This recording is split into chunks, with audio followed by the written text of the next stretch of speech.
this man from heaven. Or could it be? Or could it be? We will see the face of God.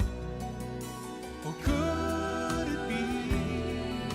Or could it be? We will see the face of God.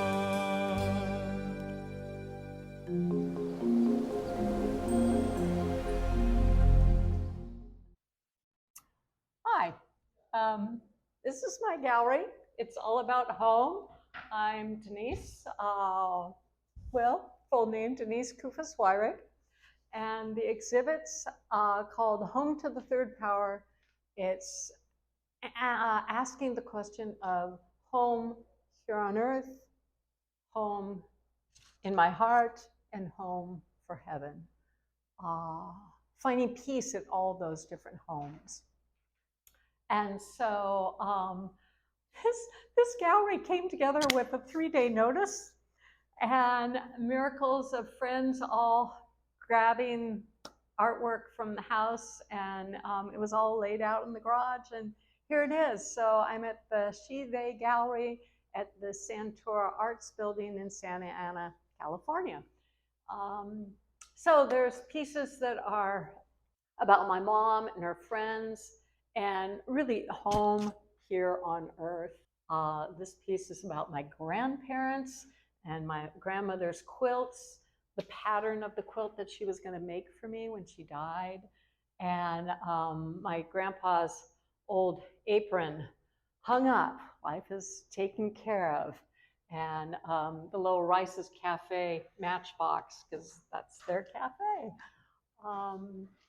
Old piece. This is when I first started doing installations in 1999. This one's brand new, recent. Worked on that one during Advent, and it's called Oh, Oh, Oh, Come Quickly, the old hymn. This right here is Conversations with My Mom. And it's furniture from my folks' house in the den. And this is my mom's chair, my dad's jacket. And it's an invitation to come have those conversations with your parents that you can't have anymore. My mom's been gone for a good 35 years. And those are my baby shoes. And so it's a safe place where you can just sit down and look at an old book and feel like a child again. Or you can just sit in your mom's chair and talk back to it. It's all just a place of coming to terms with the past. That's why it looks so old, 1950s. They always say your favorite piece is your newest piece. These are the curtains parted. There's 3 curtains of the Rubraca pills that I was taking pictures of as a calendar. Really, the curtains are a calendar of life and survival in God's miracles. So it starts simply with just 42 images, then it goes to 81 images, and then it goes to almost 800 images. But that, overwhelming gratitude of life. And so I have a little self-portrait of myself here, an older piece that's trifle from 2011, the triple entendre of dealing with life and health, but not considering it a trifle and not making it a big deal. It is a trifle too. So another older piece from 2009 about salt and light and gospel and grace. A good measure that each of us have been given. Our good measure, my good measure isn't your good measure, that God gives each of us the right portion. And your portion may look very tempting to me, but it's not what I should have, and vice versa. So it was an interactive piece that I was hoping to do when I was the artist in residence at Saddleback Church and do it down a 100-foot wall with everyone bringing their own measuring device. Prodigal Daughter, it's very much a performance piece on display of putting on the old filthy rags and letting them go and accepting the master's gown and moving on with life, but shedding the old. It's got funny little things going on. Like right here is the script of scribbling how I was going to apologize to the Father when I came.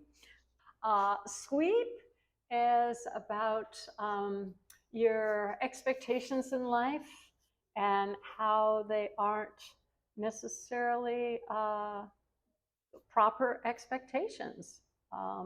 We think life is going to be so much the storybook perfect. And so these are French language storybook illustrations because my family came from France. So it's just letting him go, letting him go. What do you expect? The exhibit is called Home, but it's also reflecting back on Glorietta Home, which this piece is, and it's all photos montaged in the manner that my dad would do, taking a bunch of things, collaging it together, and then covering them with Scotch tape. Sufficient. Sufficient is the earth and faith. How do you balance what you're given? Sort of goes with a good measure. In the middle of the room is Rubraca to Life, a celebration of life through a miraculous chemo pill that's also used in those. Those pills became such a huge part of my life that's also reflected in spend in allium, trust in no other. Even though I have this miraculous pill to keep me alive, I still have to trust in God daily. And so it's the balance of the two witnesses and covered by Christ's blood, so wine barrel bands. Over here, the Ukrainian prayers. How do we deal with the heartache and the devastation of what's happening with the Ukraine? And I was given these two miraculous hymn boards. So it's prayers as hymns. As we sing hymns, they're usually prayers. And so it's for the Ukrainian people. Those who recently immigrated, those who fled at the beginning. I got to meet these gals, and they were just phenomenal. And then the newspapers that are so iconoclastic, but keeping those prayers going. And then every house needs a fire escape. So there's a fire escape with 12 communion wafers, of course, 12 communion wafers. And then down at the bottom is shoes of woe. And the idea of we're clean on the outside, but we're corrupt on the inside. And talking about that contrast of what is really happening in our hearts. And then this whole thing finishes centered with two older pieces from pioneer American or ancient United Kingdom cemeteries with Dona Nobis Parcham and Oh We Can Wait No Longer, centered around the coffee table conversation, which is when I was doing my professorship and my tenure work, it was all centered on taking these statements of faith and bringing them alive and honoring them in artwork. But the whole idea is putting it on the coffee table and making it a conversation, that faith doesn't have to be hidden, but we can talk about these things. So that's what the whole home exhibit is about, is just talking about the difficult things of life and finding loving ways to share. Thank you for watching this.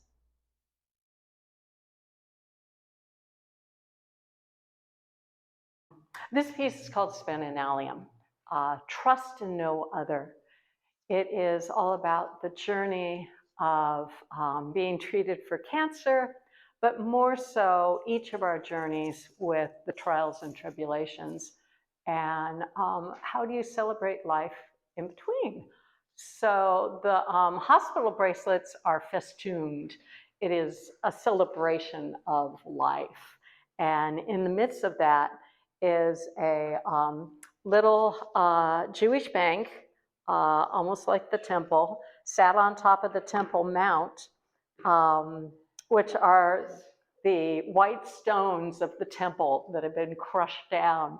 And so instead, I have my miraculous chemo pills that were just developed for some wild, amazing moment where my ovarian cancer had moved to my liver.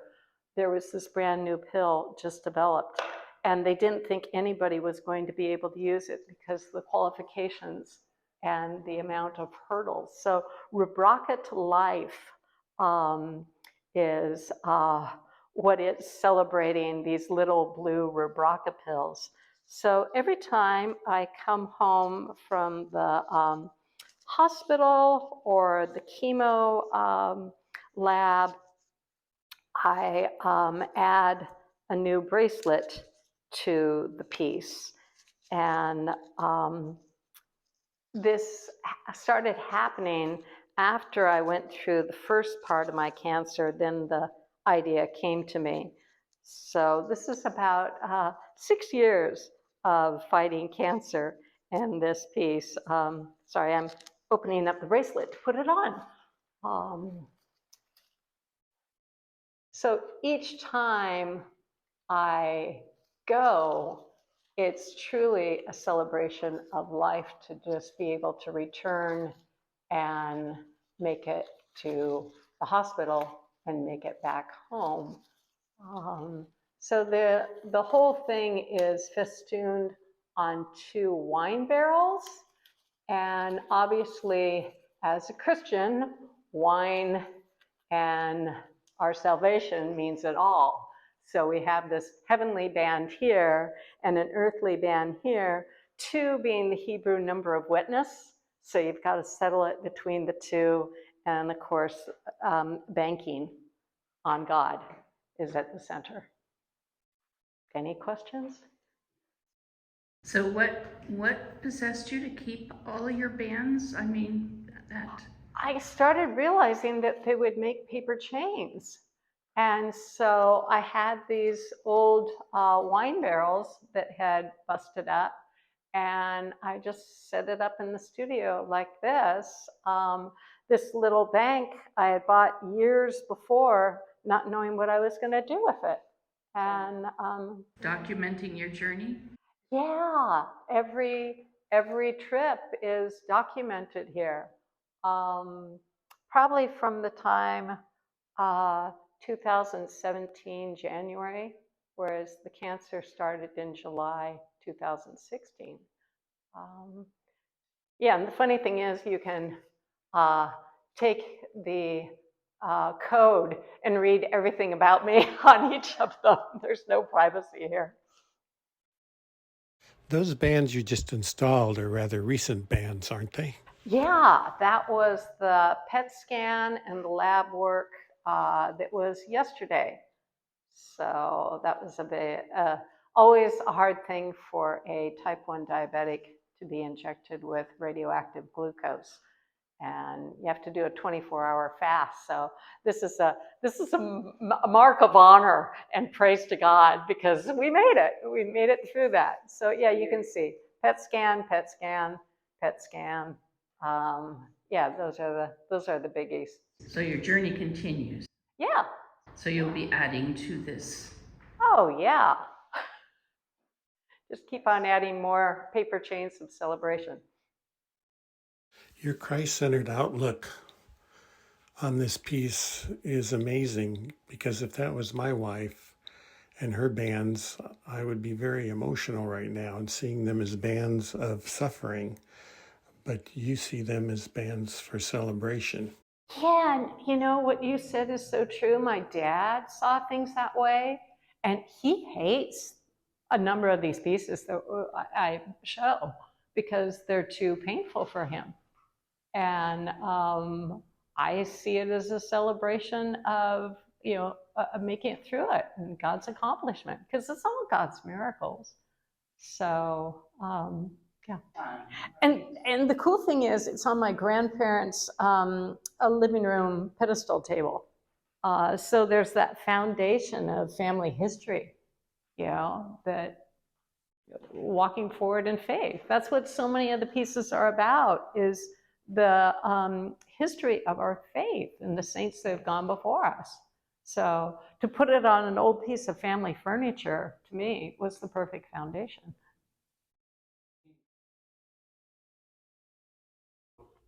This piece is called Sufficient, and it's, my grace is sufficient for you.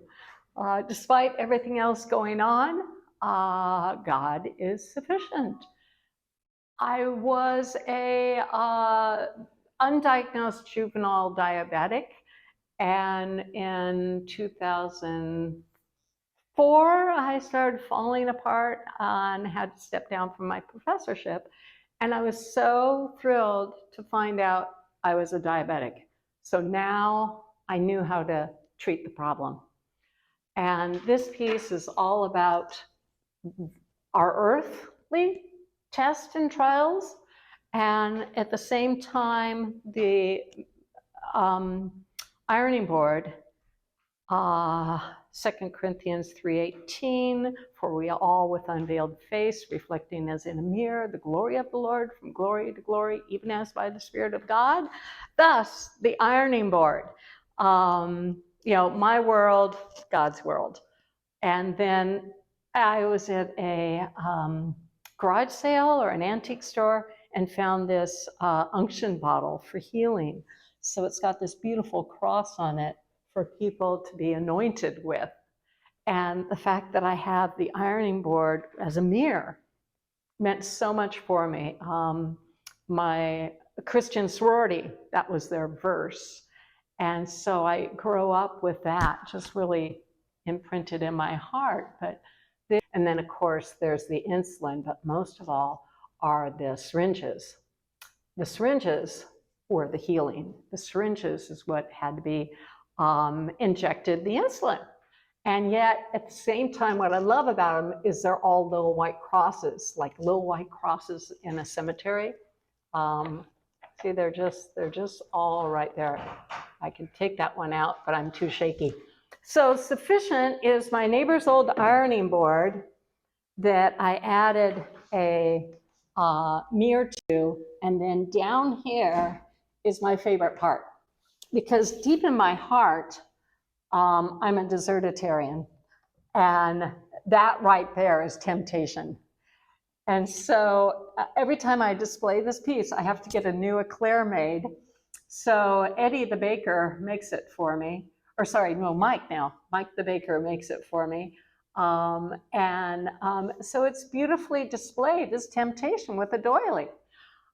So this is my world. This is my desire. Here's my faith in God that has to be secure, that has to be balancing. So it is sufficient. Questions? So are you taking insulin now all the time? Oh yeah, okay.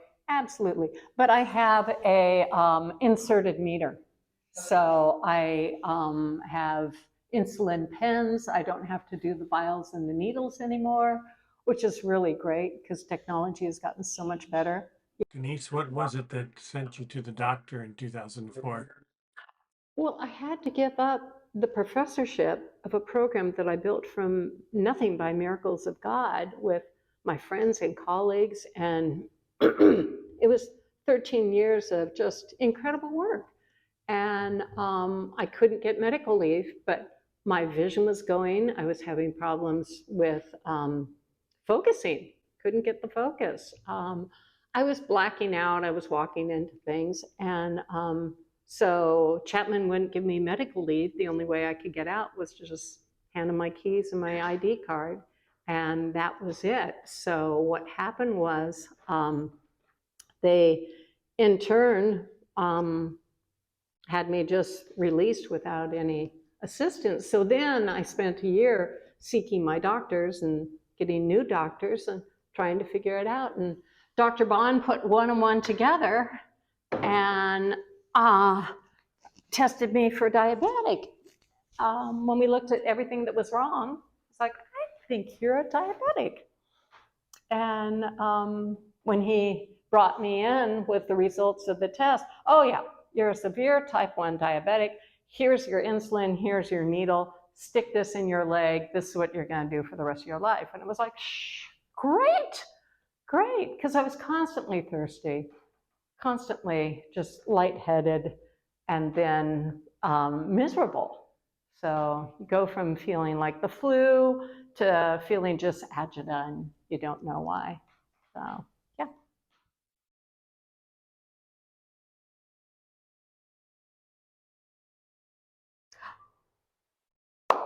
This piece is the result of not knowing what you're going to do. I started taking daily photos of the miraculous Rebecca pills that I was doing. And as I was taking my morning drugs, these weird images started coming to me. Can you see that one?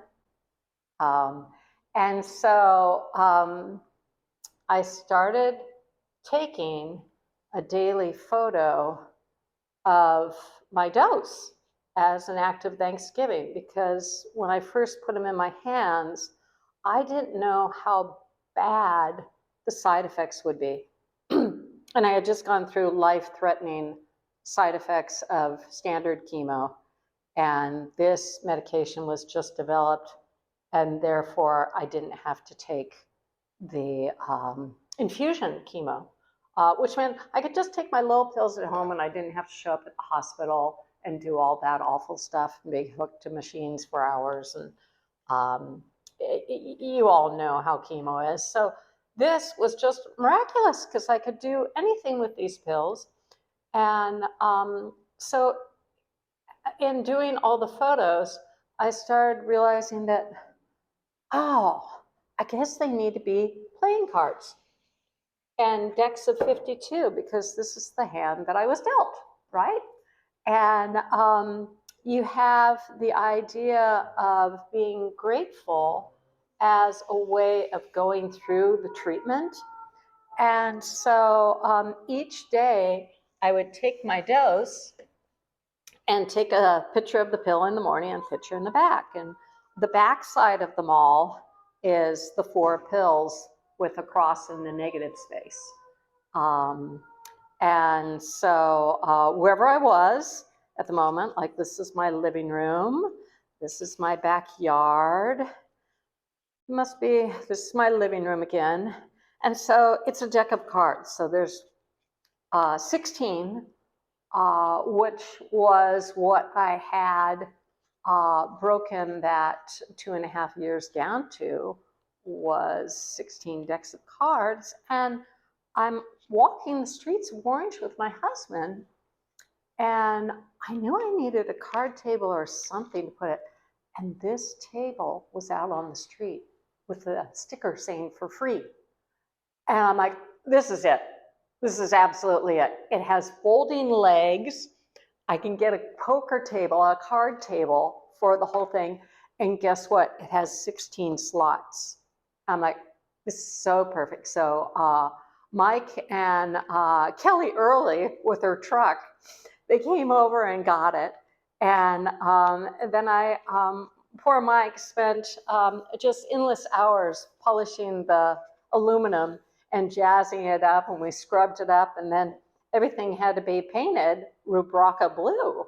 So I did my Lita Albuquerque ode here with this miraculous celestial tabletop, and then the Rubraca blue legs. So the whole thing is a miracle, because I really was just taking pictures of Thanksgiving, and 2 in the morning and 2 at the night, right when it was happening. Well, I have a joker in the deck because every deck has to have a joker. And this is my joker after I finally passed a PET scan. I took this photo and it's the parody of Death of Marat, the great French poet during the French Revolution. And, but I had never passed the PET scan. We had tried and tried. I had failed 4 times. And so that had to be in there. And most artists, we all have our own little language, and we have symbolisms and clues. And the thing that works for these is that I have 2 blind spots.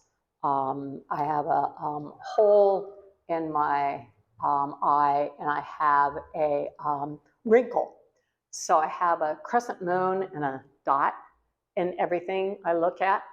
And so I took, these are all embossed. They all have a little pinhole in them. For every deck has a different pinhole that went right through the deck. So the cards are marked. My life is marked. But the cards are all marked with a light hole that pierces through the whole deck.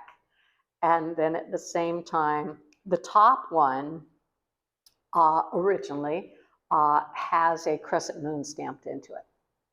So when I pick up a deck, I know who's touched it, because if the crescent moon isn't on the top, you know, Earth and all stars, God watching the universe and caring for me was part of that too. How many decks are there? There are 16. 16 decks. And I flipped that one over so that people know it's the Rubraca pills. Yeah, so it's whatever I was doing. So there's Zoom meetings. Dates on them? Um, Cards have dates on them? No, they don't. They're in order of my photo files, and my photo files are correctly dated. So when somebody picks up the deck of cards and starts shuffling them, the only way I can put them back in order is go to my photo files. But I can tell immediately if they're in the wrong deck, because the little pinhole won't be the same in the deck. Don't line up. They don't line up. Yeah, see, those line up. That's the right one. Yeah. So they have, you know, they're marked cards. I've never seen anyone document their battle with cancer as extensively as you have. I just know I wouldn't want to play that game with you where you say, pick a card, any card. But they're delightful They're moments. the hand that were dealt to you. Yeah, yeah, yeah. And the fact that I was given a month to live, you know, 7 years ago, you have a month to live, take care of your stuff, do what you can, close the book, say goodbye to everyone. And, you know, truly, they didn't know if I'd lived through the surgery. It was a huge gamble. And, you know, God's miracle of Dr. Randall saying, we can save your life, you know. So, you know, every day is a huge blessing. And I have to keep that outlook, or I'll just be immovable and get lost in the woes and me's, you know. Because let's admit, this body is not doing well. I always feel crummy, but why is that going to stop me? If you wait to feel good, life's going to pass. So you might as well just do what you can with what you have, the card that you're dealt, you know?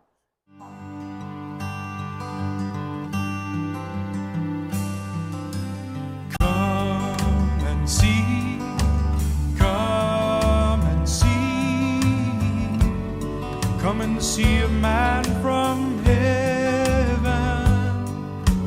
Come and see, hear him speak. He has seen the face of God. Come and see. Come and see this Jesus of Nazareth. Come